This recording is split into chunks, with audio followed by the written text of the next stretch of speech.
দাবিতে আমরা আজকে এখানে অবস্থান করেছিলাম।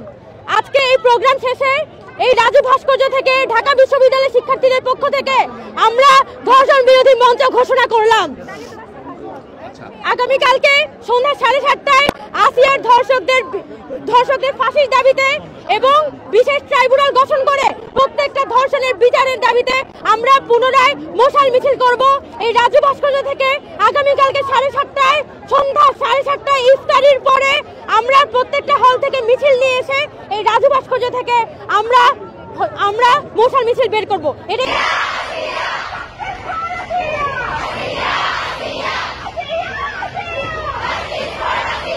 আমার বোনকে যে ধর্ষণ করা হয়েছে, একটার পর একটা নারী ধর্ষণ হচ্ছে, সেই ইস্যুতে আমরা আজকে এখানে দাঁড়িয়েছি।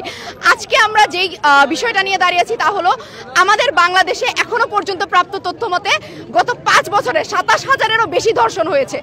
এতগুলো ধর্ষণের মধ্যে তনু থেকে শুরু করে আসিয়া পর্যন্ত কয়টা ধর্ষণের বিচার আমরা দেখতে পেরেছি। আমাদের যখন ধর্ষণ হয়, ধর্ষিতার ছবিতে আমাদের ফেসবুক সয়লাভ হয়ে যায়, কিন্তু আমরা ধর্ষকের ছবি তেমনভাবে প্রচারণা হতে দেখি না।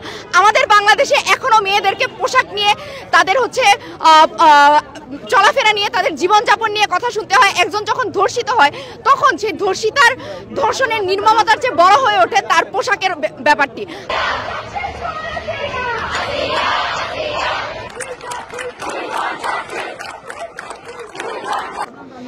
আসলে আমাদের আজকে যে বেরিয়ে আসা, সেটি আমরা আসলে আসতে চাই নাই, কারণ এই যে নতুন বাংলাদেশ, সেখানে আমরা আশা করেছিলাম যে আমাদের যে দাবি দাওয়া আছে, আমাদের যে নিরাপত্তা আছে, মেয়েদের ন্যূনতম নিরাপত্তা, সেটি রাষ্ট্র নিশ্চিত করতে পারবে, কিন্তু সেই রাষ্ট্র এটি পারে নাই।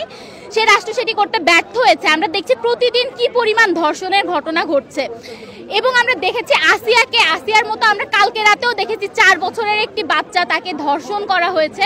তো এগুলো এখন নিত্যদিনের ঘটনা। এটি থামাতে যখন রাষ্ট্র ব্যর্থ হয়েছে, তখন আমরা আজকে থেকে ধর্ষণ বিরোধী মঞ্চ ঘোষণা করেছি এখানে।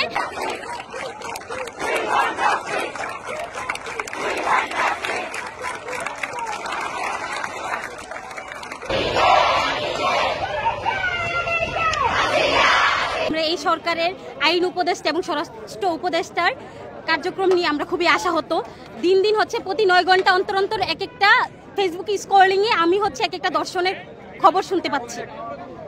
দর্শকের কোনো শাস্তি হচ্ছে না। তারা ভাইয়া লবিং, তারা হচ্ছে তাদের যে মাইমেনের দ্বারা তারা হচ্ছে ওই শাস্তি থেকে হচ্ছে পার পেয়ে যাচ্ছে। তো আমাদের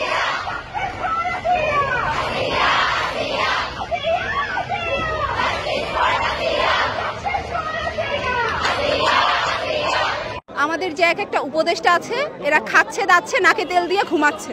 এদিকে আমরা বিচার চেয়েছি, রাস্তায় মাঝরাত্রে মেয়েরা বের হয়ে আসছে। আমরা তো এরকম 14 জুলাইও বের হয়ে এসেছিলাম।